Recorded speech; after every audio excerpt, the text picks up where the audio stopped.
Welcome in NFL fans. It is the penultimate pre-draft episode of Necessary Roughness on the Bite Size Sports Network. I'm your host, John Boyd, Johnny Football, joined as always by Nick Winograd. It's just the dynamic duo tonight. We're talking NFC East and NFC West. Same layout as usual. We're going to talk favorite free agent signing, draft fits, way too early division winner predictions. And we're going to talk both divisions and breeze right through it. So let us know in the comments down below what you agree with, disagree with, things we missed, and we will definitely talk about those comments and any questions or concerns you have. So first and foremost, Nick, how you doing this evening? I'm good, man. Coming off a fun mock draft last night. I'm getting ready for a nice week. Let's get it started. Yes, sir.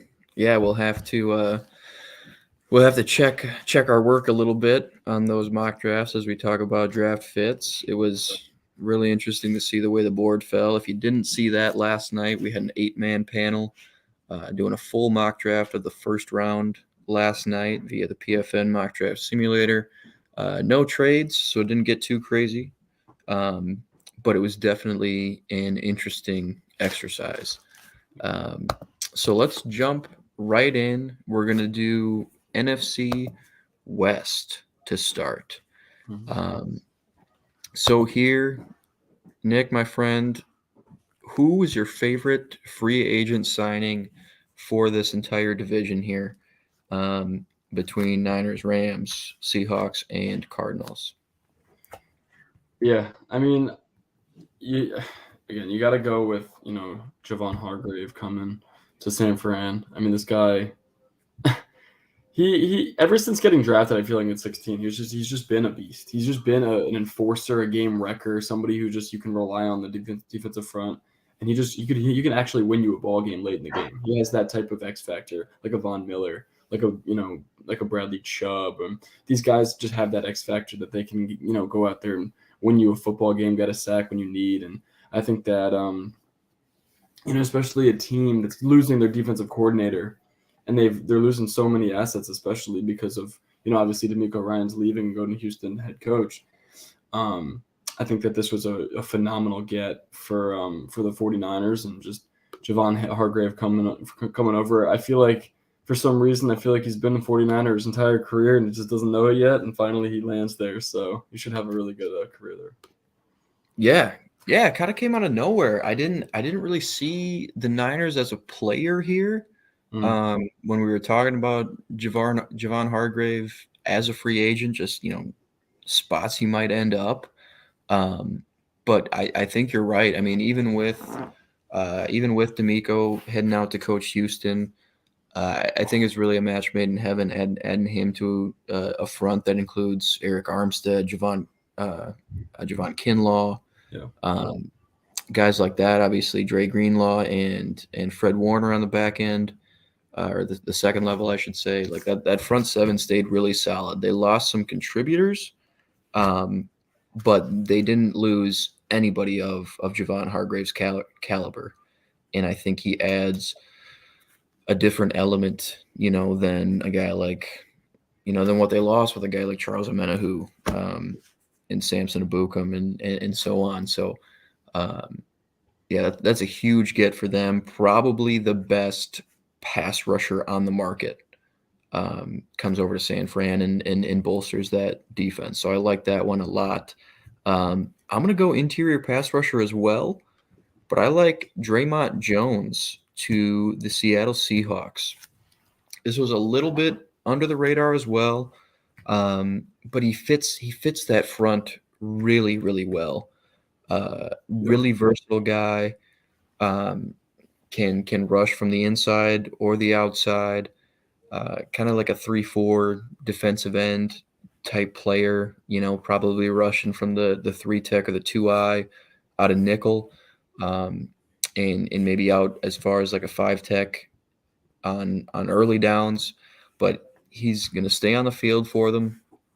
And they just need, I mean, they need so many bodies on the defensive line in general.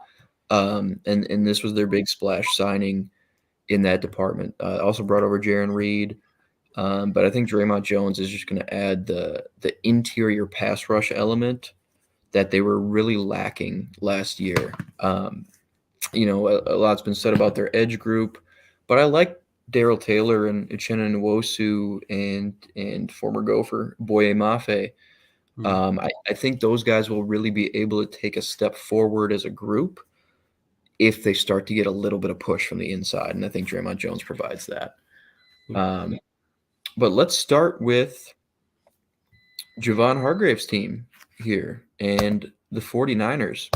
So this is one of those teams that benefited a lot from comp picks, first of all, but doesn't have a ton of high draft capital. The Trey Lance trade, the McCaffrey trade, all factoring into that. But this is a team that was knocking on the door of winning the NFC last season, and it's such. I don't. I mean, I can't remember a time where the entirety of a roster was so well rounded, but they're entering this phase of the offseason with such a question mark at quarterback still. Um, Obviously, the huge investment into Trey Lance, just with draft capital. Yeah. But then you've got Brock Purdy kind of coming into his own for 6 weeks of the regular season last season and guiding them to that NFC Championship before he went down with the injury. Like it's such a weird situation. Jimmy G's finally gone, Yeah. so it's going to be one of the young guys. But what is your kind of feel around the 49ers right now? I mean, do you think by the end of the year, by the time they really hit their stride, do you think this is Trey Lance's team by then? Do you think it's Brock Purdy who ends up winning the job? Because it might be Lance who starts week one sort of by default at this point, depending on how Brock Purdy bounces back. Um, but I mean, it's just it's a situation unlike any I remember in recent history here. So, and with a team that should be a contender, Mhm. once they hit their stride, who do you feel like is under center? Yeah, it's tough because we saw a lot more of Brock and a lot more of Brock doing well and flourishing in that offense than we ever saw Trey Lance do. Hmm. And, obviously you still had Jimmy G there, so that was the reason. Well, obviously, of course, Trey got hurt. Then they go with Jimmy G, and Jimmy G's like all right, serviceable as he is.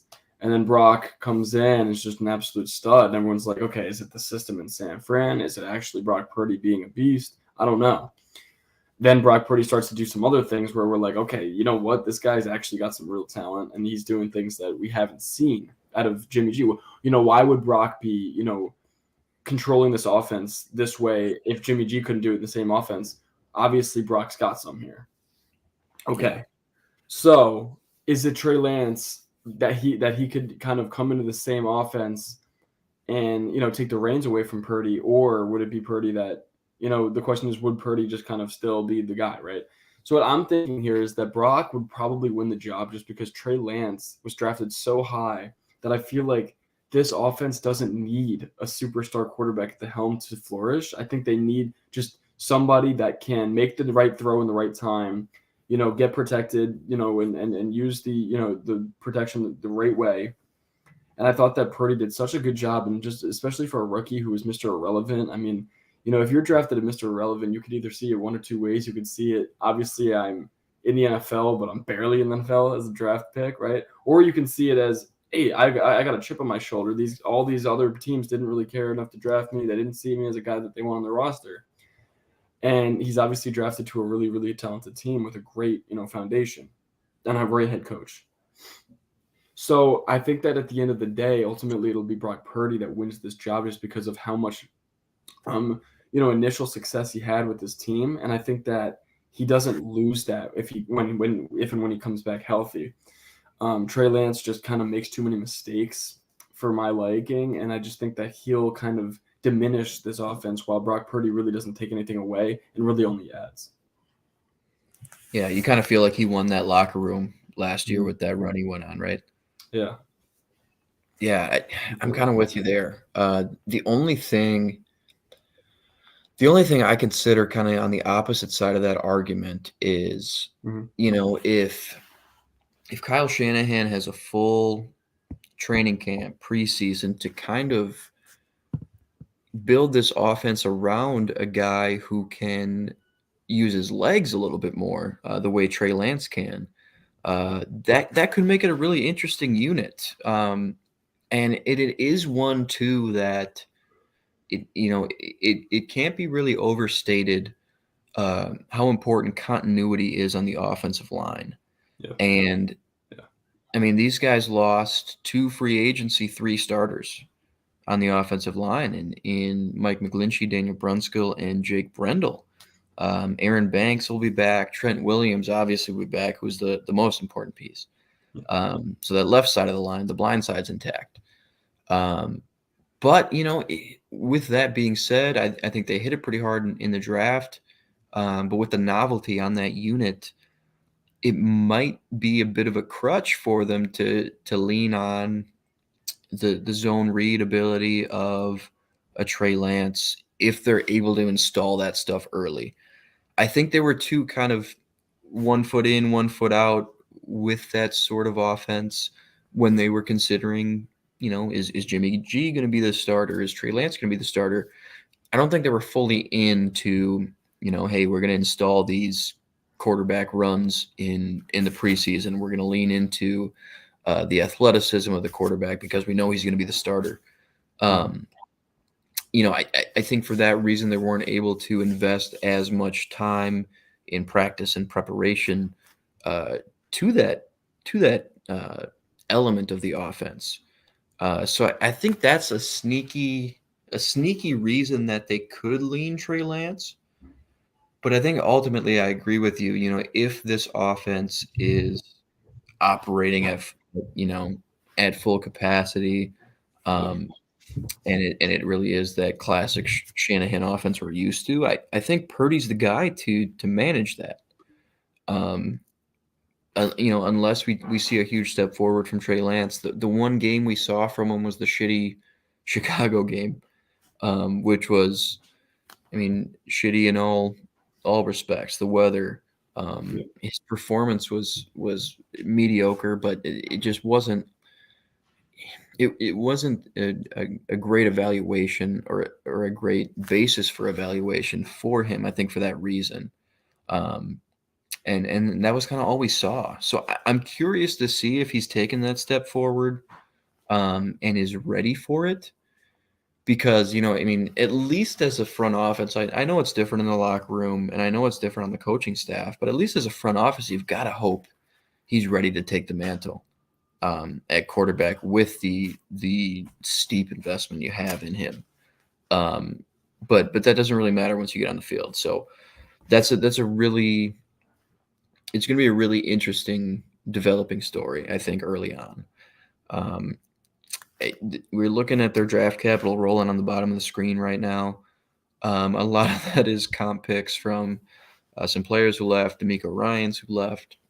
Yeah. Um, so, not a ton of high capital there, but 99, 101, and 102 is kind of an interesting smattering of picks right there, kind of teetering on the top 100. I think they'll be able to get some talented players there.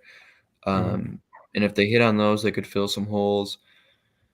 I expect this team to really contend, especially within the division, and they always seem to figure it out. Yeah. But I don't know if they have the ceiling this year of really contending. I think a lot of that remains to be seen. But let's talk a little bit of Rams as well here. Now, this is one of the higher picks they've had in a while, 36. Yeah. Just from the dismal 2022 season. Still no first rounder, which, F them picks, but four top 100 picks. They are picking at 36, which is, I mean, We went through the exercise last night. There's going to be a lot of good players left after the top 31 in that first round. Um, the question mark, the big question mark is around Stafford. Um, to what degree is he going to return to form? A lot of injuries last year to all of their best players, frankly. Yep. And Jalen Ramsey now gone. Allen Robinson now gone. Allen Robinson now gone. Um, Yep. it's going to be an interesting group.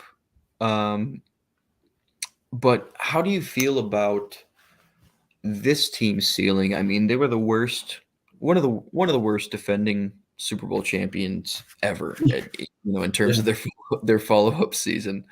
Do you feel like they're back in the mix in the NFC at the very least this year, or do you think this is sort of the next, the next step towards a really full rebuild for them? Like, do you think on one another spectrum, do you think we see, a guy like Aaron Donald retiring at the end of this year or being traded? Do you think Sean McVay retires at the end of the year? Because that was all a Yeah. possibility coming into this offseason.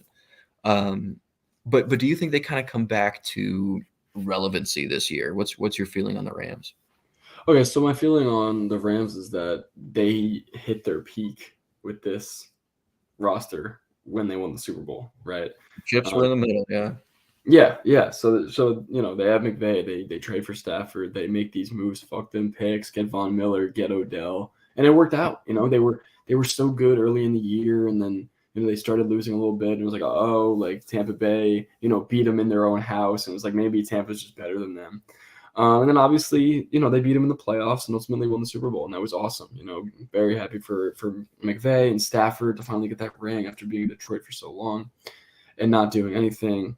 So that was awesome. That was a really, really feel-good moment. Cooper Kupp, became the best receiver in the league, and all of a sudden, the next year, where's Cooper Kupp? He's injured the whole year. Stafford's hurt. They've got problems. They trade for, or they acquire Allen Robinson. He doesn't do anything, and now, obviously, they to ship him out to Pittsburgh. It's a really good move, by the way, to get Pickett some help, by the way. It's awesome. The side note. But I digress. And, it's just like I feel like at this point, it's better for them to move sideways than continue to move forward. And I think there's another road that says we need to rebuild before we can get this train back on the track, then try to just kind of weirdly try to, hey, guys, remember us? We're the Rams. We're in the Super Bowl, and then we were like bad. And now we're going to win like 12 games and lose in the playoffs. Like, I don't really see that ending that well. I think McVay and Donald aren't really down for that. I think that they see, if they're smart, they'd see what I see. But I think, unfortunately, they think that they could probably win the Super Bowl again. But without Odell and Von Miller, I think those were the two moves that kind of catapulted that team to be a Super Bowl team and win the Super Bowl ultimately. Mm-hmm. So, I don't think they win it without those guys. And those are the type of moves you make during a season to win a Super Bowl, and they did it. It was awesome. But now they're in a situation where they don't have these top picks, which they should have because of their, obviously such a bad record. They should be in the first round. They aren't. Mm-hmm. And that's a tough situation, but it did, result in a Super Bowl, championship. So I do think that they should, go another route and try to rebuild, but unfortunately, these teams are really stubborn and they're going to try to, go the other route. Yeah, I'm with you there. I really don't see a high ceiling for this team. I mean, they still have one of the best defenders in football. They've still got, a guy who should be, a decent quarterback. We'll see how the elbow continues to affect Stafford. But it's just one of those things where it's like from the top, from the very top of the organization, you've got to read the tea leaves. And I think those say, this is a team that needs to seriously reload. And Von Miller was the rental that sort of catapulted you there. He was huge in that run. Odell Beckham Jr. was huge on that run before he got injured. And those guys were both gone before last season started. and it's even deeper than that. Andrew Whitworth was your left tackle for that Super Bowl run. Now you gave big money to Joseph Noteboom, who's mediocre at left tackle. Yeah. It's so, and I mean, everybody's praised Sean McVay's offensive genius, but that can only take you so far. Mhm. And the Stafford to Cooper Kupp and Tyler Higbee and something Skoranek, that's only going to take you so far. Mhm. They need to really, really hit on these top 100 picks, and even the day 3 picks. They need to have an A+ draft to, in my opinion, even sniff contention in what is frankly a weak NFC. So I'm pretty low on this team right now.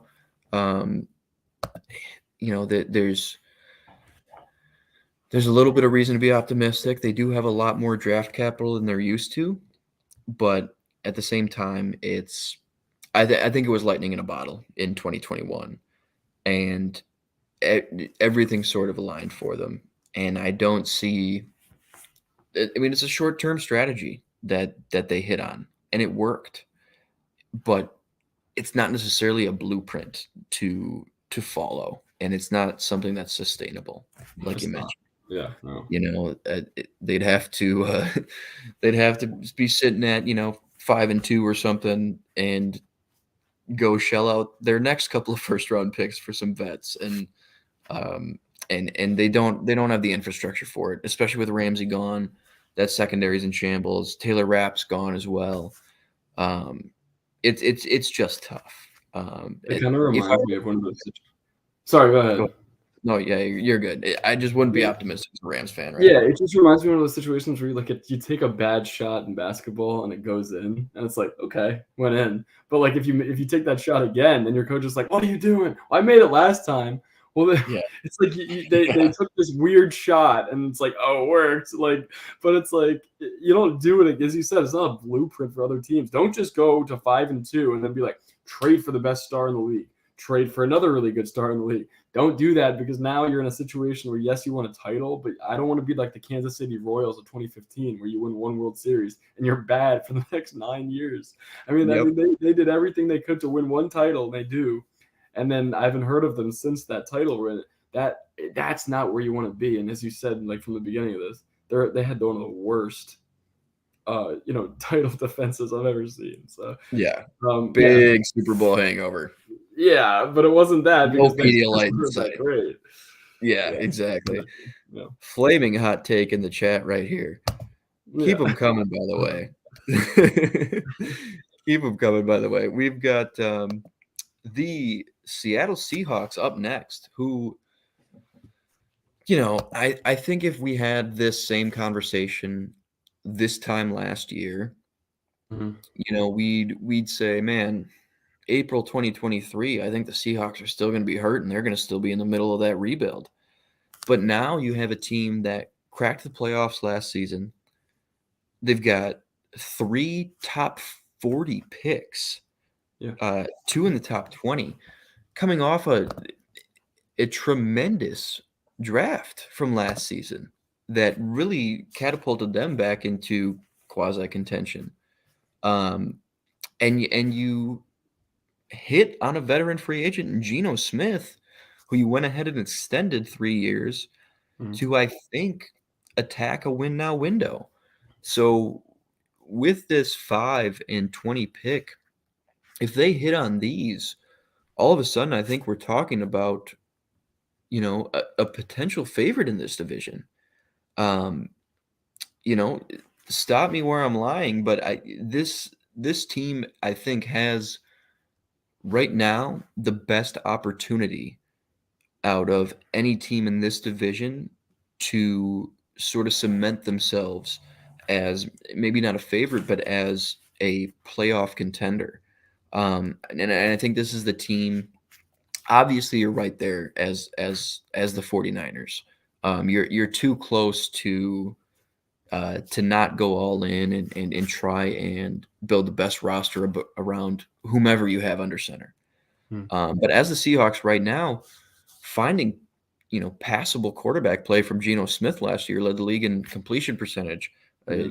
An absolute renaissance for him. Uh, Granted, renaissance meaning rebirth. You have to have been born the first time. He had a difficult career leading up to it, but he arrived in Yeah. Seattle under Pete Carroll. He's got Pete behind him. He's got the rest of the locker room behind him, and this is a team that's proven their ability to draft well.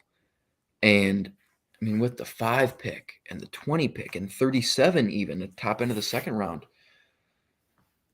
we'll talk about what we did for them on the mock draft last night in a Mhm. second here. But I mean, with the roster as it stands, do you feel like this is, again, we talked about the weak NFC. Do you feel like this is a surefire playoff team, barring something unforeseen in the NFC? Yeah, I do. I think this is a playoff team. I think that they actually improve because they do have this. Obviously they make the playoffs and they have a top 5 pick. I mean, that's awesome. Like that is a dream. That's the Mhm. whole thing. You don't want to be too middle of the pack because then you don't really get that good of a pick. You want to be bad, but then you don't want to be too bad because then you're like Houston and you're like you have nowhere to like really go up. Yeah. And they were in the playoffs and they still get a top 5 pick because obviously they acquired it previously. So yes, I think that they're a playoff team. Gino, not much of a renaissance, but more of like just a birth, a birth. He Yeah, found himself exactly. finally. Right? I guess he saw Pete Carroll there. Was like something about you, Pete Carroll. I'm gonna do something for you, man. Or you're gonna do something for me. I don't know. Mhm. But that was just a match made in heaven. I guess we'll see this year. It's hard to replicate. It's hard to replicate. That's one of the Yeah. toughest things to do, especially when you're a guy that had struggled for such a large portion of your career. It's hard to replicate. See what he can do if they, continue with the same type of offensive scheme. They should be fine. Um, obviously Tariq Woolen and such studs on the offense. With the rookies, and DK Mhm. Metcalf, and hopefully they can find another receiver somewhere in the draft. Obviously because we said at 20. Obviously, they won't go there, with 5, but maybe around 20, they can find somebody like a Zay Flowers if he doesn't go to, the LA Chargers like you had him go to Yeah, yesterday. But jeez. Yeah. yeah, yeah, yeah. But yeah, I think they have a playoff team. I think they improve, so they're not in that type of situation against San Fran where they get blown out, blown off the field. Mhm. Obviously they were winning, after the first half in that game, but obviously then San Francisco turned it up. But I'm hoping for their sake that they're in more of a situation where they can, hang around in a wild card type of game. Um, yeah. Anyway, I was gonna say something, but yeah, they should be in a situation where they're a wild card team. They're fighting for that all year, and then they kind of break through. And I'm hoping that they're on a trajectory next season where they can do even more the year after that, where they can become Super Bowl contenders. They're not there just yet, but it's just been incredible to see that instead of taking 3 steps backward after trading Russell Wilson, they've actually taken a few steps forward, and it's just Mhm. been great for the franchise. Yeah, I mean, they won that trade by a huge margin, Yeah. especially as it stands right now. Hmm. Um, and that's something that nobody expected. It was a cool story when they won that Broncos game week 1. Everyone was Yeah. like, "Oh, yeah, get them." Yeah. Um, but then they went on to make the playoffs, and Denver went on to score 18.1 points per game, and just field an abysmal offense while the guy who you bargain binned to replace your franchise quarterback of the last 9 years Hmm. outplays him by a Completely. huge margin. I mean, it was unbelievable. It was one of my favorite storylines in the NFL last year. And don't get me wrong, I hold a grudge over the Blair Walsh wide left still. But if there's a team in the NFC that I'm sort of rooting for, it's the Seahawks this year. Hmm. I want to see them continue to execute this rebuild, and it's hard. I mean, it was a retooling. I mean, you move on from a franchise quarterback, and you hardly miss a beat. Um, Absolutely. I mean, it was just phenomenal, and the way they drafted was great. Tariq Woolen was a huge hit, obviously. Um, last And Kenneth night, Walker, Kenneth Walker was a huge hit. huge hit. And I mean, they seem to draft a running back every year, but I think that was your franchise running back, Yep. especially if he's able to stay healthy, um, unlike a Chris Carson, a Rashad Penny. Is if he's able to hang around, you've really got your ace in that running back room, Yep. and that's awesome to see. Geno Smith, you've got a sick wide receiver duo in Tyler Lockett and DK Metcalf. The defense is where there are some questions. That secondary is starting to round into form. But last night on the mock draft, we grabbed Tyree Wilson for them at 5. Right. I think would be an excellent fit. Um, I chirp a little bit with some Seahawks fans on Twitter and some Seahawks analysts, and I agree with them where they say that interior defensive line is actually a bigger need than edge. But I feel like Tyree Wilson could actually be pretty transformational for that unit. Um, and I think where Michael went at number 20 was Jalen Hyatt Yes. to sort of round out that wide receiver group, which would be another really, really interesting fit. Um, you've got already such a dynamic duo there. Mhm. And just a true field stretcher who took 88% of his snaps out of the slot in 2022 at Tennessee, would fit in really nicely. I think you've got 3 really strong vertical threats. Geno can obviously put it where he wants to. Yep. That offense could get really dynamic. I wouldn't hate seeing them double down on defense though, even in that first round. I think they have so many different ways they can go. There's plenty of ways to skin this particular cat, and especially with another pick coming up 17 picks later and 15 picks after that, like the draft is really in their hands. Yep. There are a couple teams with multiple picks in the first round, but I think from a leverage standpoint, from the vantage point of, we could, when we're targeting specific positions, they don't need to draft for need as much as other teams do when they have so much high capital in the draft. They can say, okay, we're going to take the best player here. I know we need, let's say, an off-ball linebacker. Yeah. Cody Barton walking, and we brought Bobby Wagner back, but Jordan Brooks is dealing with injuries. We don't need to take one at 37. We can take whoever we think is the best player right here. We've got a pick coming up in 15 more picks, and we can Exactly. get value. I mean, it's just for example, like it's such a good place to be in. But I think they would do really well to grab one of these few true nose tackles in the draft, whether that's Amazi Smith at 20 or 37, Siaki Ika at 37 or 52, Mhm. Keanu Benton even. That I feel like is one of the bigger needs. It's a really difficult spot to invest at, say, 5, unless you're maybe going with Jalen Carter and rolling those dice, um, Which could happen. which could happen still. But I am just in love with this Seattle situation. Um, Me too. spoiler. But let's talk this fucking dumpster fire really quick before we get to our division winner predictions. The Cardinals are in shambles. Nobody wants to play there. I know, because everybody keeps coming to play for the Vikings from the Cardinals. Yeah. Nobody wants to coach there. Cliff Kingsbury is heading to Southern Cal. But it's not that they wanted him coaching there anymore either. But the Kyler situation is really difficult. This season is really a wash. So for me, the strategy's just got to be best player available through and through.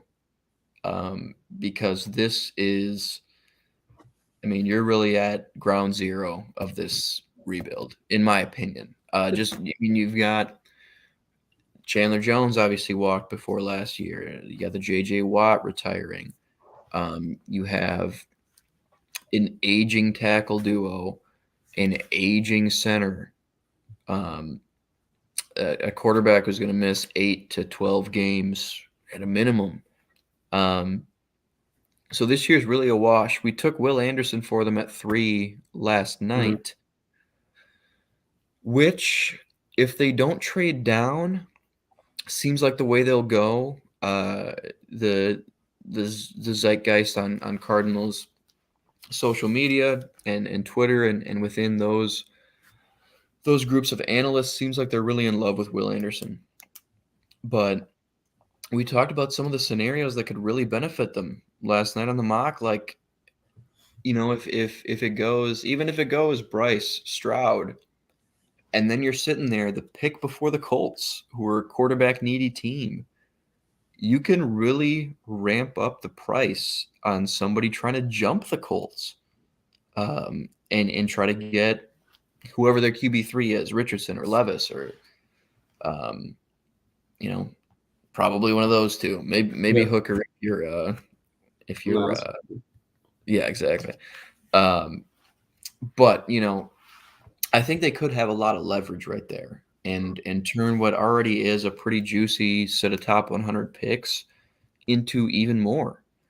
So I think if you're approaching this the right way, you try to get as many talented players into this building as you can, and say you trade down to 7 with Las Vegas, you could probably still get a guy like Jalen Carter. You could probably still get a guy like Tyree Wilson and feel really good about how you came away with that, especially if you end up with more picks. But before we move on to a little bit more of a macro NFC West set of takes, if you are Arizona here, what is your approach to that first pick and sort of this season in general? Are you sprinting to the podium for Will Anderson if it goes quarterback, or are you trying to get just more talented bodies in the building?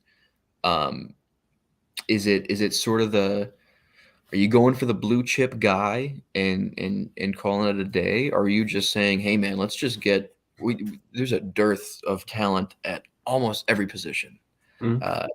You saw Hard Knocks. It's they need help.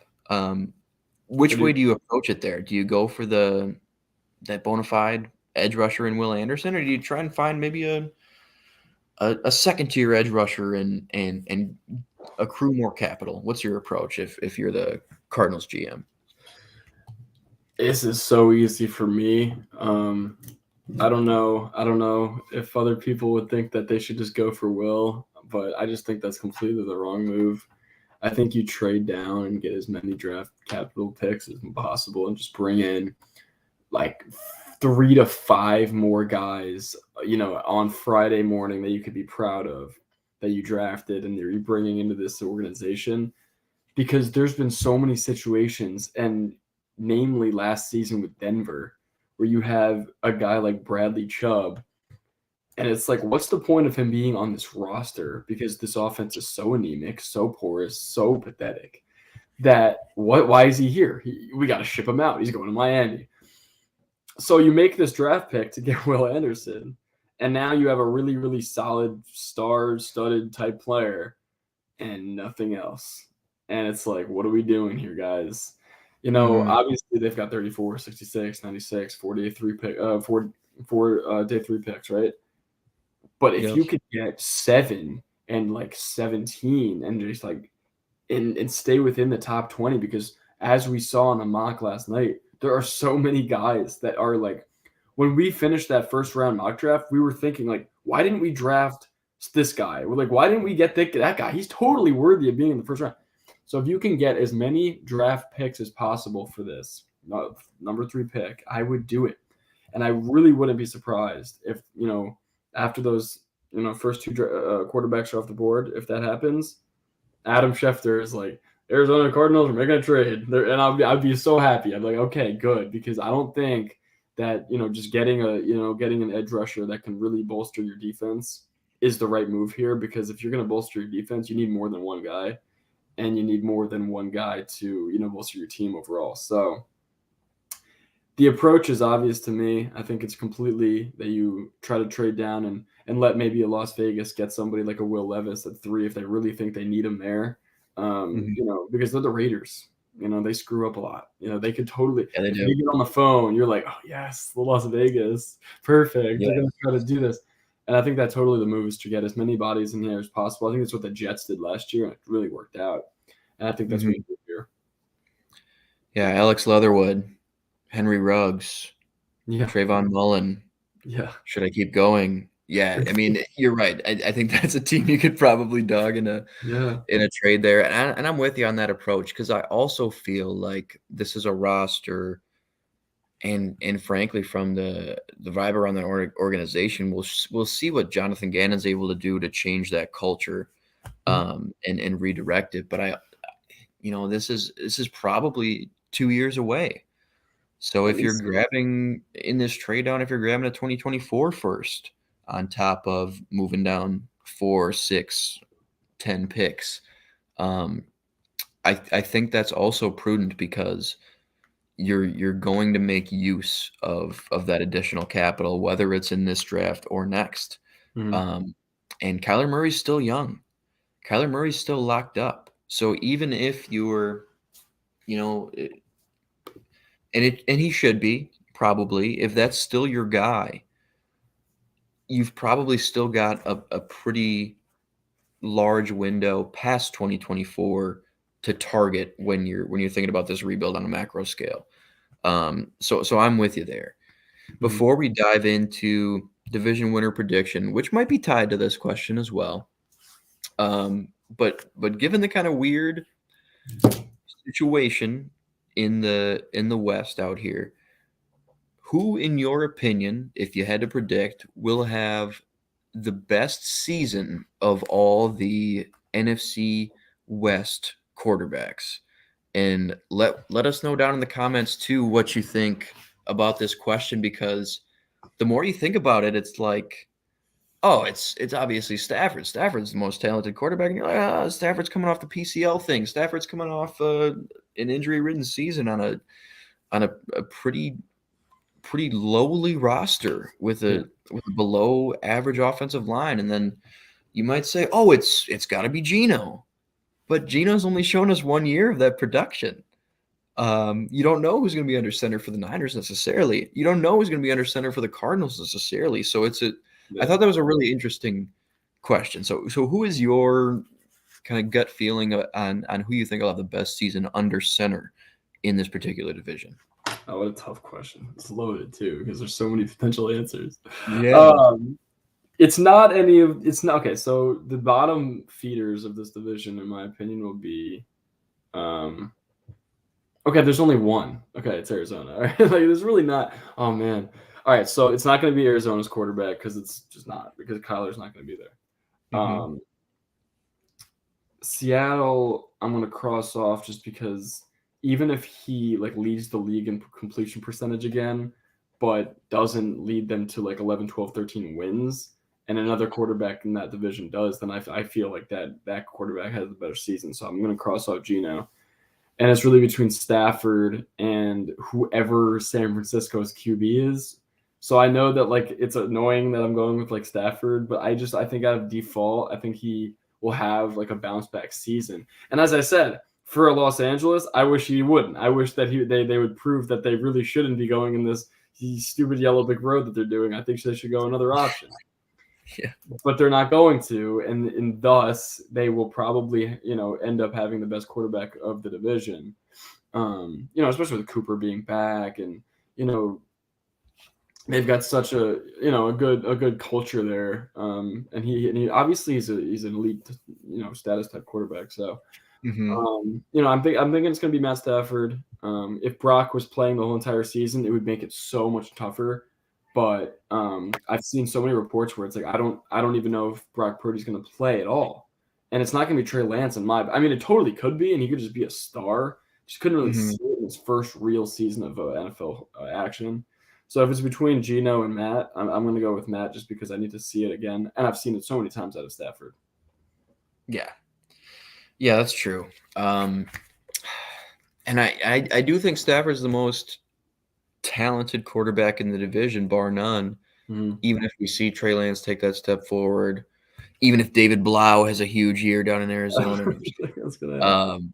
But I feel like Geno Smith will have the best opportunity to have the best season Mm-hmm. because they'll be able to, whether it's getting another weapon for him at 20, let's say, Yeah.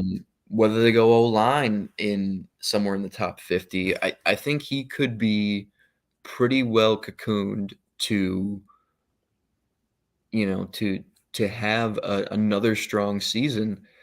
And coming into last year, he had a Drew Lock, he had a quarterback battle with Drew Lock Yeah. most of training camp. So getting all the first team reps with a likely improved supporting cast, I like Geno's chances. Mm-hmm. But hey, if we get a healthy offseason from Stafford, I think he should probably be the favorite there. You're right. If Brock Purdy was guaranteed to be healthy for a whole camp, that makes it a lot tougher. But I just thought that was an interesting question because it sort of leads us into the 2023 division winner prediction.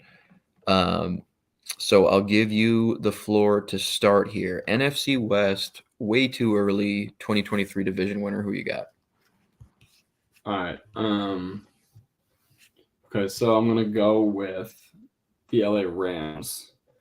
I do have San Francisco. I do have San Francisco finishing third in the division, which is crazy to think. The quarterback situation is so backwards, so crazy, and Seattle is more.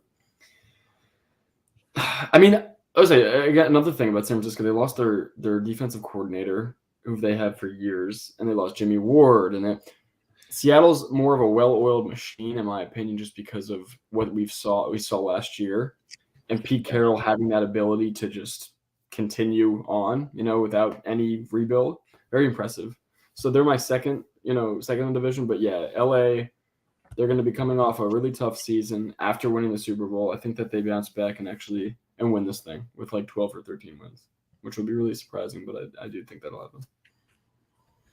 Yeah, that's really interesting because we talked about it. They do have a lot of picks coming up, which if they hit on, Lee's with you.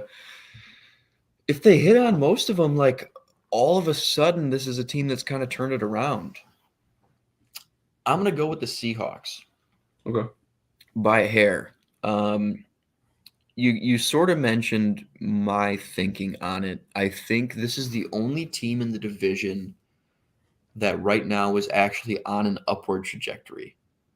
I Yeah. think they exceeded expectations last year, but they're in a position to improve upon that season in all facets, especially if they address their dire need in run defense. They'll probably draft another Seahawky ass corner like Julius Brents or somebody else who They'd be lucky to has have them. insane Yeah. physicals. That feels like a Seahawks coordinator to me. I know it's a little bit of a later pick. If they address the interior of that offensive line, they had a big hit on Abraham Lucas at right tackle last year. Charles Cross showed a lot of good signs at left tackle. That young tackle duo is really good.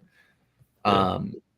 Kenneth Walker, if he's healthy all year, suddenly this team feels like the most well-rounded with the quarterback questions in San Francisco and with the non-quarterback questions in LA. I could still see any of those three teams winning it, but Yeah. I'm gonna go Seahawks. I think the Niners struggle early and sort of catch their stride later. I could see three teams making the playoffs out of this division. The second tier of the NFC is so wide open, in my opinion. Mm-hmm. I mean, the three wildcard teams in the NFC could be any of like 9 teams at this point. But I think within this division, I like Seattle. I trust them to make the correct improvements and adjustments. Gino with all those first team snaps leading up to the season, I like them by just a hair. But I think between those three teams, it's going to be a really interesting battle. Mhm. Obviously, Cardinals out the window, but I'm going to go Seahawks there. So let's talk NFC East. This was a pretty quiet free agency for the Mhm. division, in my opinion. The Eagles just brought the band back. Brandon Graham, Fletcher Cox, Jason Kelsey, Lane Johnson on a, I guess it was just a 1-year extension. Yeah. I think the 2026 year got another like 1 year 34 just to sort of average out his APY and get him to where he felt appreciated. Yeah. Now, one thing that's interesting about that as well, the Cowboys did something similar. They just brought back Leighton Vander Esch. Tony Pollard got the tag. But so there's not a ton of new blood coming into the division, and we are just sticking it to free agent signings. So who was your favorite signing of all these 4 teams before we get into specifics? If it's signing or acquisition. We'll go signing because we'll Okay. talk about acquisitions as we get to teams here. Okay. So, okay. So for signing, I'm You gonna got to go. dig kind of deep, right? I Yeah, was I was doing this exercise today. I was gonna. Yeah. Okay. So So for the Giants, Okereke, he was a signing, right? He came from another Yep, team. Okay. I'm gonna yep. go I with think that because that's the yeah, correct pick. Yeah. yeah, I really like that. I thought that was I was on a cruise ship when that happened, and I saw it, and I was like, "Hey guys!" I had a lot of Giant fans friends. I was like, "Hey guys, like that's actually a really good move." And they were like, "Who the hell is that?" And I'm like, "No, no, no, no. He's really good. He's a Yeah. stud. He's gonna really help them out. Just because they've kind of been really solid on the defensive front, and then they've had obviously like Xavier McKinney in the back end and Julian Love, and they've been like good there. Mm-hmm. But in like the middle of the field, it's like who's there exactly, right? I mean, they've got some Yeah. guys, but like they're kind of like hit or miss. Brian Okereke is somebody that can really help them. And Lee is saying, yeah, Dallas got who Yeah, that was Dallas got? via trade, Lee. We're doing just Yeah, free. yeah. They So did, they yeah, did make some trades in this division for sure. yeah, because I was Stephon gonna say Gilmore, I'm sure Waller. I you're was gonna talking say about. Yeah. Waller because that's awesome. But Yeah, Waller too is the other one. Yeah. But yeah, for the best signing, I think it's like it's Brian Okereke. It was a cool signing for them. It was kind of unexpected. I had seen a lot of places that he was mocked to go, and it was not the Giants. Mm-hmm. So yeah, I think that was a solid signing. I think obviously with not too many crazy signings in this division, obviously Philly, you're in the Super Bowl. I almost said they won the Super Bowl. They're in the Super Bowl. Bring the band back, right? Try it again, right? Of course. Mm-hmm. So they didn't do anything insane. They obviously lost Hargrave. Yep. And yeah, so for the Giants, they're going to continue to make strides forward, signing a good, good linebacker there, helping them out. So yeah, I'd say that. Yeah, I mean, and I think that is pretty indisputably the best signing. There were a lot of extensions. There were a lot of trades in this division. Yeah. And that's sort of how they decided to navigate it. But just for the sake of having a different guy to bring to the conversation, I like the Commanders bringing over Cody Barton from Seattle. Um, Sort of just, I mean, it's relatively 1-for-1, but they lost Cole Holcomb to the Steelers. Yeah. And Barton is a really solid off-ball linebacker to go alongside an athletic, unpolished guy like Jamin Davis, who's sort of starting to come into his own. Off-ball linebacker has been a pretty enigmatic need for Washington in the past. They've been just just kind of trying to find that duo that they can play behind that really solid front four that they've had forever, um, of which nothing's really come. Mhm. Um, but yeah, I mean, their big move was re-signing Deron Payne after giving him the tag briefly. Um, he was set to hit the market, and they brought him back, but kind of a sneaky. And the reason I like this move was just 1 year, 3.5 million. And the linebacker market was so goofy this year. Who was getting paid and how much they were getting paid. I feel like that's a pretty steep underpay for a guy like Cody Barton, who was rock solid in Yeah. Seattle last year. For a guy who lacks uh, a lot of acceleration um, and just base physical attributes. He's really solid in coverage. His reaction time is lickety split, and he's a really solid run defender. And he's a stout tackler. Um, I think he'll bring sort of all those elements that Cole Holcomb brought to the table, plus a little bit headier play and pass coverage. He got his hands on a lot of passes over the middle, um, and filled in really valiantly for the injured Jordan Brooks, and helped them kind of stay alive on the second level. So that's my pick there, sort of under the radar.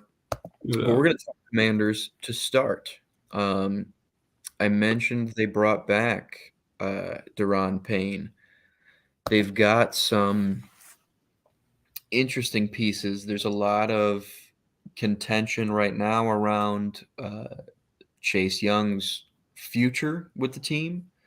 Yeah. Um, with his injury history coming up on his second contract here, on paper, this front four is still one of the best in football. When you think about the Alabama boys up front, Jonathan Allen, Deron Payne, and Fadarian Mathis, for that matter, on the interior, Montez Sweat and Chase Young off the edge, if healthy, that this front four really wreaks havoc. Um, what's been an issue for them, and we talked about this on the mock last night. Go ahead and check that out on the Bite Size Sports YouTube channel if you missed it. We talked about their need in the secondary as well in the offensive line, but on on the back end of this defense, Kyle Fuller is still, or Kendall Fuller, excuse me, is still solid, but he's not. I think you might want a little bit more out of your number one cornerback, especially as he starts to age.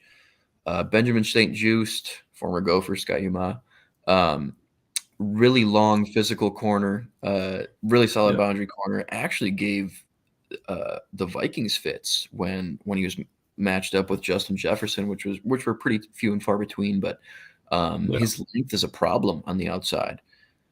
They did let Bobby McCain walk. I think they cut him actually, who played predominantly slot corner for them last year. So I think that's a huge need right there. And a guy like Derek, Forrest was revelatory for them last year. Cam Curl, the other safety opposite him, was great. So I think if they're able to fill in that kind of third corner spot, whether it's a guy who kind of takes over as cornerback one and you kick Fuller inside, or a true slot guy, I think that's a huge need there. But you might kind of need to plan ahead to losing one or two of these edge players, which is crazy to say. I mean, nobody this time last year would have said, coming into the draft, Washington might want to think about going edge in the first or second round. Like Yeah. that seems nuts. But outside of that, they've also got some age on the offensive line. And I know from our mock last night that you value the offensive line. When to hit it in the first round. But the only guy they really brought over was Andrew Wiley, who came over with Eric Bieniemy from Kansas City, which is an Yeah. interesting signing They also potential. signed Nick Gates from the Giants, though, right? Nick Gates from the Giants as well. Right. Another starter level contract, 3 years, 18 million. Probably going to play guard. Entry level job. If I had to guess, yeah, He uh, got an entry level job with the Commanders. Yeah, unbelievable. I Andrew love to Wiley hear got 3 years, 24. it. So I mean, they probably expect those guys to start and Yeah. hope those guys win those starting jobs. But you've also got Trey Turner, who's getting older, uh, Charles Leno Jr., who is criminally underrated at left tackle. Yeah. But he's getting a little bit older, early 30s there. I think that's a spot you probably consider investing in.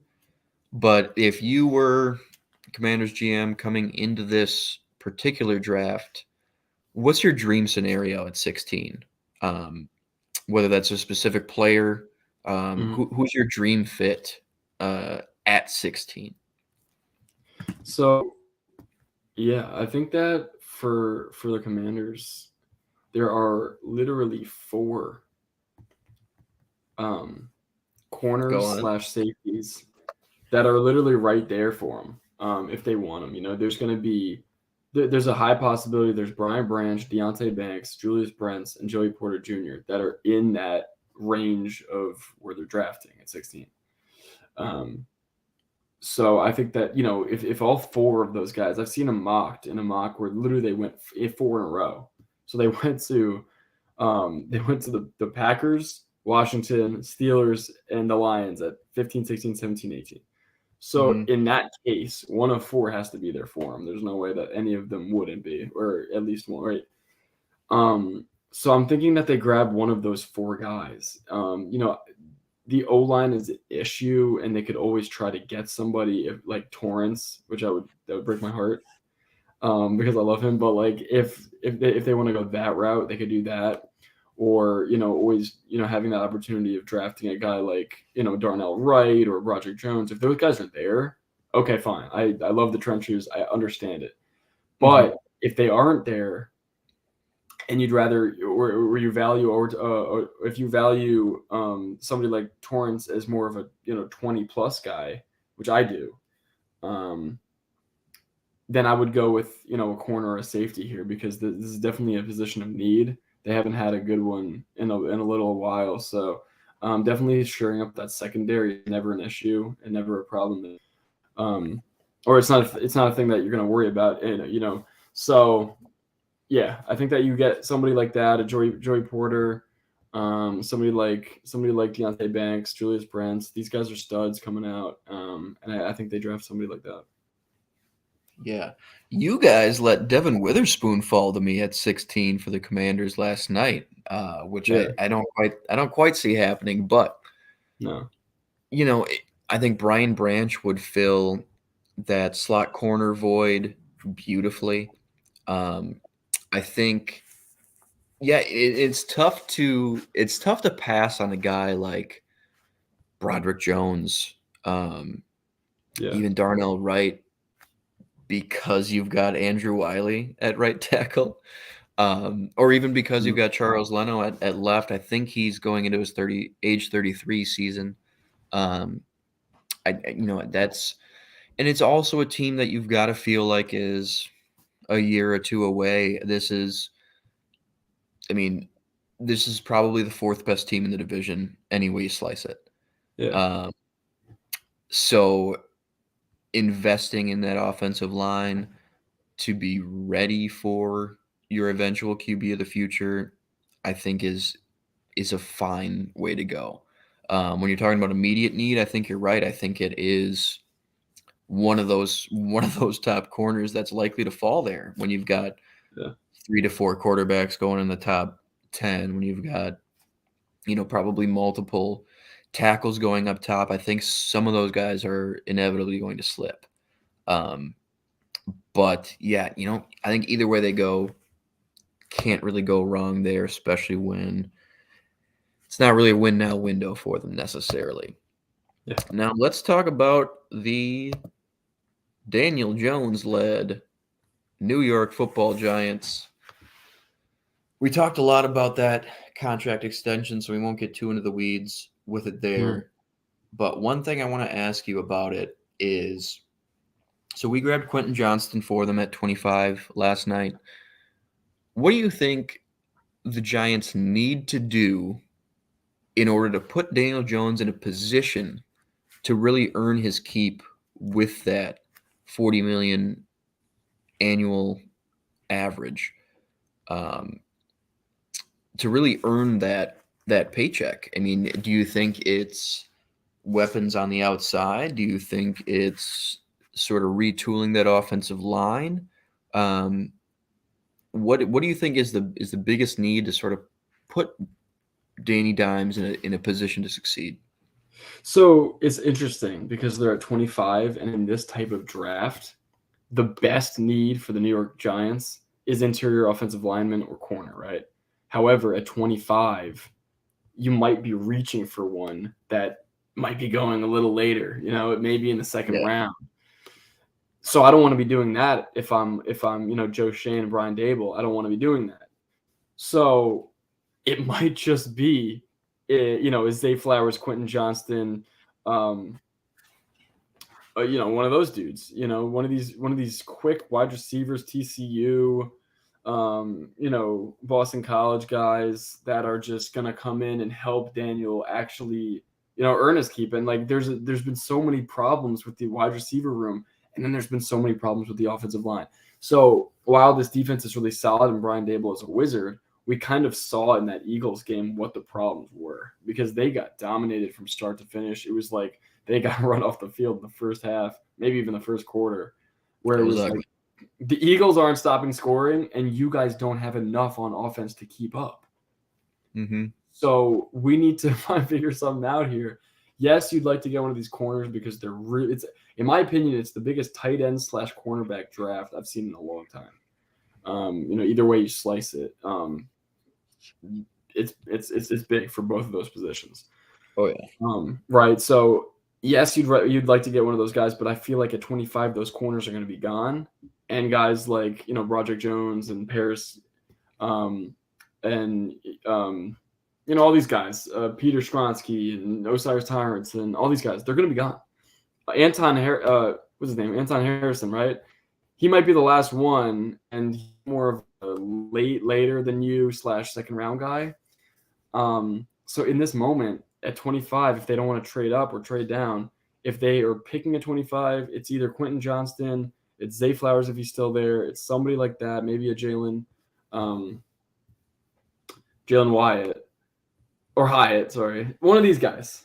Yeah. So yeah, in my opinion, it's wide receiver because you desperately need one, or you try to get an O tackle or O guard or a corner. Anyway, you slice it. Yeah. Yeah, I'm with you there. I mean, right now it's Isaiah Hodgins, Darius Slayton, Yeah, Wandale Robinson. The Darren Waller trade will help, um, but he might be a guy whose best days are behind him. Um, I think investing in offensive weapons, particularly at 25, is probably the way to go because yeah, you might have a pretty decent tier of corners there at 57. You might be able to go interior offensive line later in the draft. Um, and corner's an issue too. I mean, Fabian Moreau low key played out of his mind towards the end of last season. yeah. Um, but that's not something to count on. I think he was 29 last year. Um, they just sort of found a groove last year, and that's nothing to bank on, in my opinion. So, I agree. let us know down in the comments below if you think Daniel Jones is even if it's possible for him to really see real success as a quarterback. If he is a couple weapons away, if this team was just wrong to give him that deal in the first place, which they were, he's he's given 10% of it on the year to Ed Donatel for helping him out. Yeah. Um, Two best games of his goddamn career were against the Ed Donatel Vikings, but Yeah. I digress. Let's talk America's team, Just Yeah. kidding. That was just for our Eagles fan in the comment. If Ben's still there, I know he's an Eagles guy. Uh, but this is a team for whom we mocked Bijan Robinson at 26 last night. Flip my heart. Is possible. Broke your heart with the Bills sitting at 27. Yeah. But this is a team who traded for Brandon Cooks and Stephon Gilmore. They're going for it. Um, before, just from a head-to-head standpoint, do you feel like this is a team finally now that really matches up with the Eagles coming into the draft anyway? I mean, do you think Stefan's got enough left in the tank to play opposite Trayvon and really give those two number one receivers fits? Um, do you think they've got enough juice left on the offensive side with Pollard on the tag now? Dak, who kind of had a weird year, kind of an off year. Um, Obviously the third weapon into the mix in replace T.Y. Hilton with Brandon Cooks. Um, do you think this is a team that right? Uh, Kind of a younger T.Y. Hilton. Right. But do you think this is a team that has enough juice now? I mean, say they have a fine draft. They are really starting to attack this window. It seems like. So when you think about that first obstacles really is going to be the Philadelphia Eagles. Do you feel like they have the juice now to really contend with them, whether that's winning the division or otherwise, or just playing in the playoffs? No, I don't. I think that if they both had C drafts, if you're insinuating if they're so right now, right, and then they had a C draft each, Yeah, then it kind would of all still things be, being then it equal, I would guess. still be then it would still be Philly's my pick. However, my answer is no right now. However, Dallas fans, if you guys do draft Bijan Robinson and the Eagles don't get another running back and they lost Miles Sanders, and now who's the guy, right? Mhm. Behind Jalen Hurts, obviously, congrats to him getting that big bag. Totally deserves Big it. bag. Big bag. Then I'm thinking, yes, I'm thinking that you guys just added a star on offense. That yes, he is. And if you guys get an A draft and Philly gets a C or a D, it's like what happened to Philly in that draft? They got blown out. Then yes, then I think that Dallas has a really good chance of competing with them. But if they Mhm. both have like a C or if they both have like a B plus, B minus, then no. I think that right now I don't think after what I saw at the end of Dallas's season, it was basically it reminded me so much of what happened the year before. It was like they just fall short. They fall on In the their face. last 14 years, yeah. Yeah, last 14 years, but Yeah. especially the last 2 years, it's like the last play against San Francisco at times, it just doesn't work out. Mhm. And it's like, what was that whole year for? What were they doing all year? So much stress, so much bottle up emotion for Dallas fans, so much all of this, and then Lee just said Cowboys are team with money spent on plays. They are, and yeah, I think that no, not right now. I would still take Philly, so I would not take the Dallas Cowboys to beat Philly in the division, not in the game. I think that Philly's better. I saw it in the playoffs; they dominated. Dallas did not. Mhm. Um, so yeah, so my answer is no right now. But if they beat Philly handily in the draft and they go all out and do some crazy stuff, then yes, I think that they would have a chance going into the season. So it really bottles up on this and comes down to this draft. Yeah. Yeah, I'm with you there. One thing I do want to say is I think nationally, in particular, Mm. Dak Prescott has started to get underrated. Yeah, I agree. Um, which I kind of take issue with. Like everyone, oh, Dak sucks. Yeah. Dak isn't a top 5 NFC QB because the NFC QB rankings have been all over the place. That's outrageous. Dak's very good. He is a very good processor. He can put the ball where he needs to. He can make plays with his legs. Um, but it does seem, and a lot of those interceptions last year were off of guys' hands. You can't just point to those Yeah. numbers and leave it at that. But Mhm. to this point, he doesn't strike me as a guy to really turn it on late and elevate his team, even the way like a Jalen Hurts does. Um, Yeah. so, but I think he still has that. I think he's still a very, very good quarterback.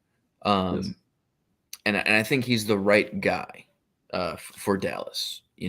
I think there are a lot of other things they're doing wrong and a lot of other things that haven't gone the way they wanted them to, that are holding them back a lot more than Dak being, oh, Dak's shitty because I saw him throw an interception on Sunday night. You know, there's Yeah. a lot more to it than that. There's a lot of pressure on him too, as being the Cowboy quarterback. And I feel like so many of these guys that say Dak sucks, he's better than your quarterback. By the way, like most of those guys, yeah. he's better than the guy you have. By the way, because you have two. Yep. So I don't know. Yeah, right. Shit like Right? that. So, But on the topic of quarterbacks, we're going to talk a little bit of the Jalen Hurts extension. Mhm. So 5 years, $255 million, highest paid player of all time to this point. My question for you, Nick Winograd, is do you think it was the right move to extend him right now or reapproach the negotiating table at the end of this season? Because it's also one of those cases where he was good last year yes. and or the year before last, I should say, Yeah. 2020. Yeah. He was phenomenal in 2022, MVP caliber in Mhm. 2022. Um, uh, you know, playing behind the best the best offensive line in football, notwithstanding. Do you think it's, whether this is in general or with Hurts specifically, do you think it was better to lock him up now so he's not thinking about that and he can go play ball? Or do you think as the front office it would have been better to wait out this season, see how he plays, because he doesn't have a fifth-year option. This is a second-round pick. Yeah. Um, and come back to the negotiating table at the end of this season to see, which can't really be your hope if for him to take a step back in production and then you don't have to pay him Yeah. as much, Right. I I hope guess. I hope he Uh, regresses. right. But like, do you Yeah. think, because they didn't have to do it now. Yeah. Do you think you would have waited in this situation, or do you think it's the right idea to just lock him up? Yeah, I would not have waited. I would have completely locked him up in this situation. So as you said, so you can go out, don't worry about it. I can ball. I'm good. I got my bag. And I think that it really boils down to wow, interesting. But yeah, I think it really boils down to how well he played in the playoffs. I think that if he lost in the first round, or I think that the second round still. I think that if he lost in the first round, I would have been with Lee Harding right now, and I would have done one more year, on the contract. But since he dominated the divisional, he dominated the championship game, and then he He dominated the fumbled Super Bowl. once. What's up? Yeah. He fumbled once in the Super Bowl. He fumbled once, yeah. So I guess we should wait out one more year. Right? But like he dominated the Super Bowl. He played so well. I mean, I'm a Bills fan. I've been waiting for Josh Allen to do exactly what he just did in his first playoff stint. Um, and Josh has been doing it for like the last long time. It's been like 3 or 4 seasons now. And I'm still Mhm. waiting for exactly what Jalen just did for the Eagles. And Josh got his bag after literally just having a cool game against Kansas City. Why wouldn't Jalen get his contract after literally going to the Super Bowl, almost winning it, was up the whole game, and then Patrick Mahomes is Patrick Mahomes, and he just wins the game. I mean, he's the best quarterback we've ever seen, at least me, talent wise. Yeah, So yeah, Jalen. best, not greatest. Yeah, yeah. Jalen deserves his bag. You need to like lock your guy up. Let him know you're here. We love you. You're our QB. Um, and keep on doing what you're doing. Let's go back to the Super Bowl instead of waiting out and being like, Jalen, you didn't really play that well this year. We're gonna kind of move on from you. Like that's not what we want, right? We want to have him as your guy. And Yeah. this move is a power move. It proves that they're all in on him, and it shows him, I think, their loyalty to him and that they're all in on him. Yeah. Yeah, I think because there's so much more to it than the math. Yeah. There's the Yeah. human Oh, yeah. the human aspect of it. So I think you're right in that regard where it's just like, listen, man, just go play ball. We got you taken care of. We're not gonna wait a year. Um, the late great, well, he's not dead. He's just no longer an NFL GM. Rick Spielman, uh, former Vikings GM from 2006 to 2022 or 2021, I should say.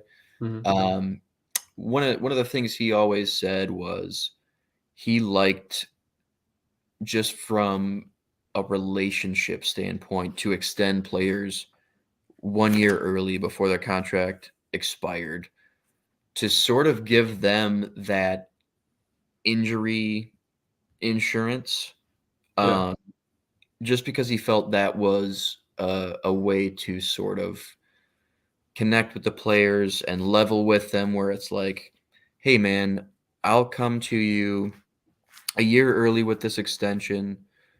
If you get hurt in your contract year, it won't affect this money.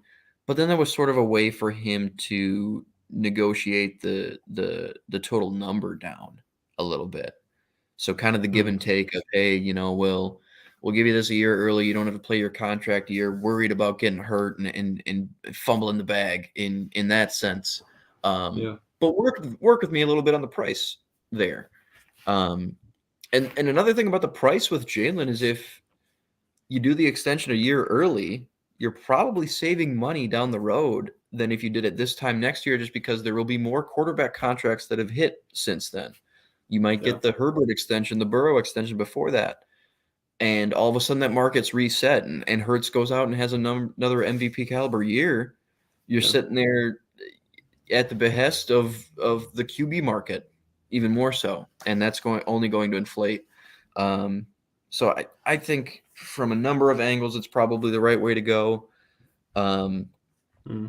if this was just a Madden thing or whatever, maybe you wait a year, Yeah. but there are probably too many other things at play. This is another team that could really control the draft and knock it out of the park with 10 and 30, coming off of a Super Bowl appearance. You've got the 10 pick and your own first rounder and 62 and 94. 4 top 100 picks.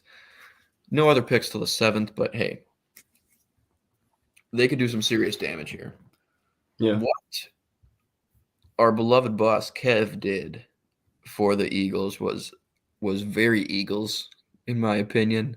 Mm-hmm. Um, but he went with Jalen Carter at 10. Right. Which is probably as far as he'll fall. He's just so talented. I know the off-field stuff is something, but he's so talented.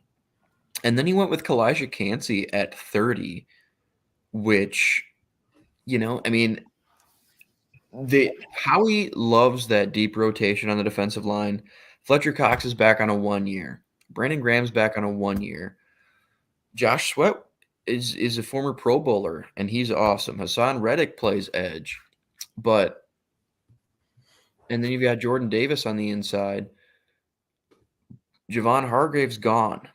And that's sort of the void a Kalijah Cansey fills, frankly, which I thought was a great Yeah. pick. Although he has even more flexibility than Javon Hargrave to kick out to 5-tech, 6-tech on early downs and stop the run from the edge and rush the passer from the edge on first down when they're in base defense, which I think gives them a lot of flexibility to to move Hassan Reddick off the ball and have him rush from a 2-point stance, do all kinds of crazy stuff, keep fresh legs in the pass rush rotation constantly. I don't know if I would necessarily double dip on the defensive line with 10 and 30, but I thought that was a pretty interesting approach.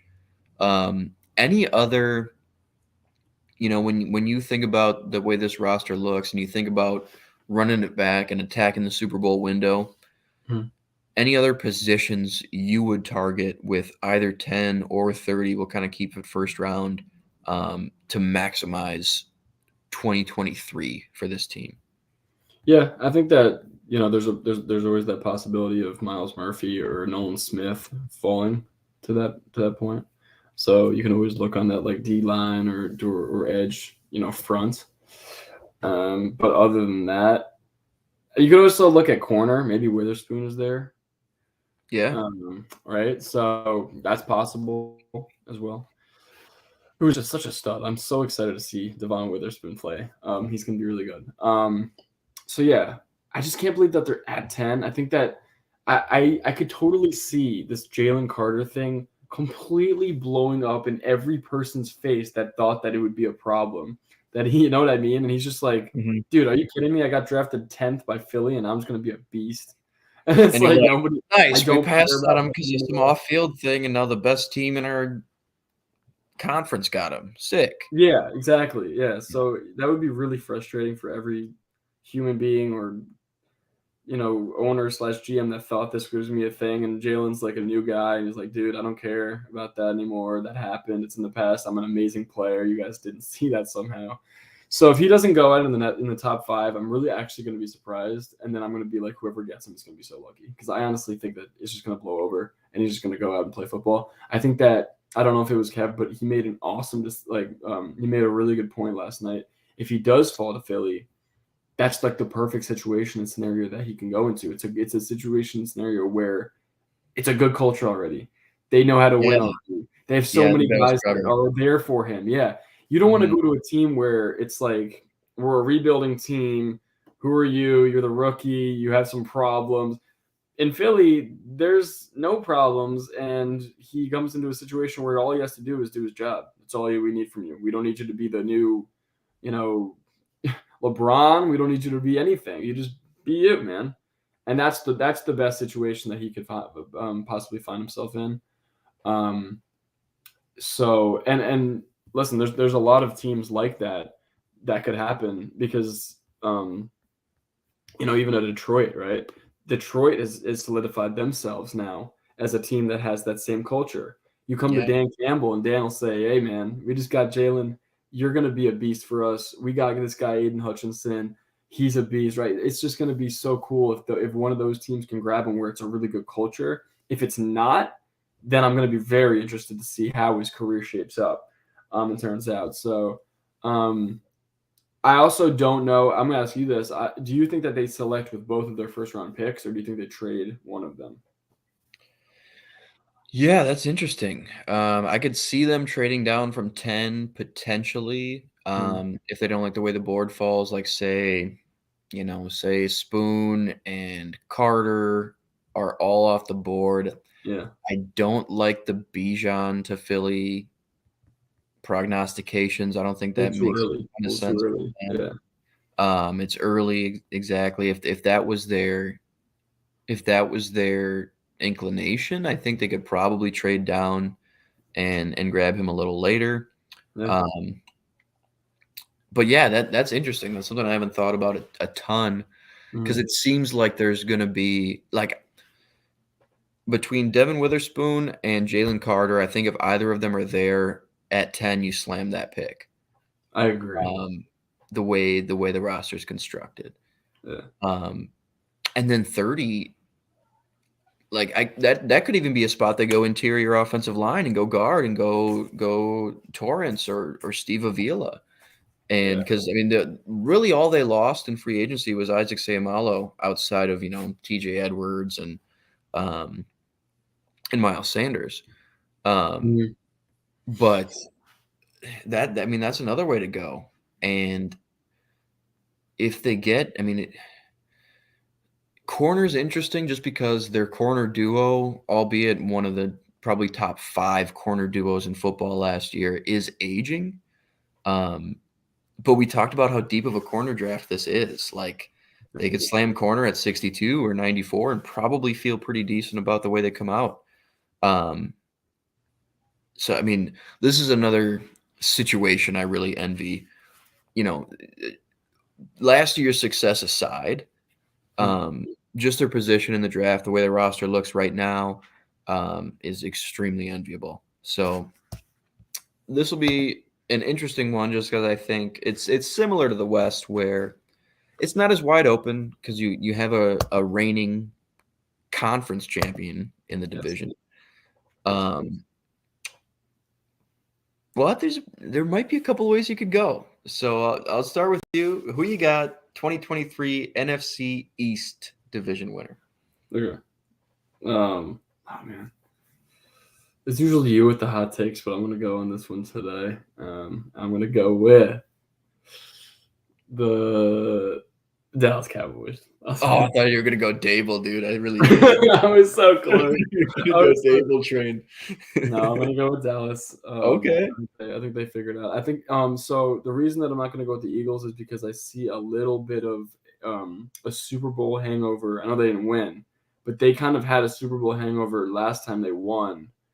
And I think that maybe this is just in their like DNA a little bit. And like while they won't be bad, they will get trumped by Dallas, who's gonna have a really, really solid team. And as I said, if they can beat them in the draft, they have a much better chance at coming at them with some firepower. So yeah, I'm gonna go with Dallas. I also went with Dallas last year. I was very wrong. I was very surprised. I was like, whoa, okay, Philly's really good. But I don't think that they're gonna have that type of year again this year. While they will go to the wild card and probably do well in the playoffs because they're a very, very solid team. And obviously the reigning NFC champions. But I do have Dallas this year. I like their pickup so far, and I think that if they can win the draft and maybe select Bijan at 26 and kind of steal him, and that would be a big move. I think they'd win the division by like half a game or one. Yeah, that'd be an interesting one. I'm gonna go regular. I'm slamming the Eagles. But I think it's another year where it's pretty close. Like, I could see Dallas winning 11 games and Eagles winning 11 to 13 games maybe. Lee's got predictions here. That's a little low for the Giants. Yeah, that's the thing. Like, these interdivision games in the NFC East will be really interesting when these 3 teams play each other. And Washington's feisty as well. They'll get like 6 or something. Yeah, they usually do pretty well against the division. So I think a lot of this is going to come down to that, the way the schedule rolls out. Like, if I see Philly playing like Dallas and New York week 17, 18, I'm going to be really excited for those. Yeah. Just because I feel like, it might not be within a game necessarily, but I think a lot of things could shake up at the end of the year if you see these teams playing each other late. And I'm just really intrigued to see how they go head to head. Because I think outside of that, you might see pretty close records, and a lot of things could change. But I'm gonna go Eagles. I think my main thing with them, I think, is not necessarily top end talent, which is an area in which I do feel they have the edge. Yeah. But I think it's their depth still coming into this year, the depth of their pass rush group, which they might bolster in the draft, like we talked about. I think they will. I think it's gonna be. I mean, they had the most sacks since 1987. I want to say last year, or 1986 maybe.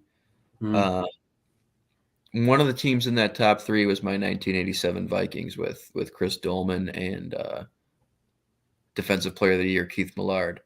But just the most amount of sacks in a long time, and I think that's going to be a problem for the rest of the NFL again this year. Mhm. I could see Hurts coming a little bit back down to earth. Um, Not necessarily in his high end performance, but maybe making a few more mistakes. Yeah. Just because he was so clean, he was so polished last year. I could see him just having a little bit more a little bit more regular year. Um, well, the running game is probably going to still be insane. Um, We'll oh see. yeah, I mean, losing Lena. Miles Sanders isn't anything to sneeze about. No, and he was pretty good. He was very accustomed to running behind that offensive line. Yeah. That's another thing you don't really think about is the feel that offensive linemen have for the hole the running back's going to choose and how he's going to read out plays, Yeah. and the feel a running back has for what his offensive line's capable of. Guys who are able to get out, if he knows a guy's able to get out and make that reach block, he Mhm. might be more likely to run off his back shoulder. Just little things like that, which Miles Sanders had a great feel for. Um, Hurts will obviously be back and back at his uh, up to his running antics. I'm Yeah. sure he'll be great in the run game again. Devontae Smith and AJ Brown are going to be an issue. Goddard. They just have so. I mean, they just come at you from every direction. That's my thing about the Eagles right now. Yeah. Um, Yeah. if the secondary falls off or something, that could be something you could expose. The age back there, Bradbury potential injury or something like that. Play Um, getting up there. yeah, but I just think that the high end performances of Dallas could be in that ballpark. Um, but both Dallas and the Giants, I just feel like are a little bit more exploitable, and the Eagles just kind of have it top to bottom. So that'll be my take on the AFC East. Let Yeah. us know in the comments down below with whom you agree. If it's me with the Eagles, Nick with the Cowboys, or if you think it's Brian Dable's Giants, maybe even the Commanders. I'll just say it. Possible. I already said three of them. Possible. It's all possible. Yeah. But stay tuned. We've got a big old draft preview coming up next Tuesday. Um, and then we've got divisional recaps. We'll kind of run through this same exercise where we actually have a more of a full picture of the team going into 2023, and maybe we'll revise some of these picks. Maybe something sways our opinion enough, Yeah. um, or we'll stick to them. But stay with us. You can find us right here on the Bite Size Sports Network every Tuesday at 8 Central. Stay tuned for tomorrow's show, ADP, another damn fantasy podcast. If you missed it last night, huge mock draft Monday with an 8-man Bite Size Sports crew. Where we went through the whole first round. We referenced a lot of that in this episode. And then Thursday, it's NBA playoffs time. We've got the bounce at 8 Central. So check that out to catch up on all the NBA playoff action right here on the Bite Size Sports Network. Yes, sir. I'm John. That's Nick. And we'll be back same time next week. Thanks for tuning in, guys.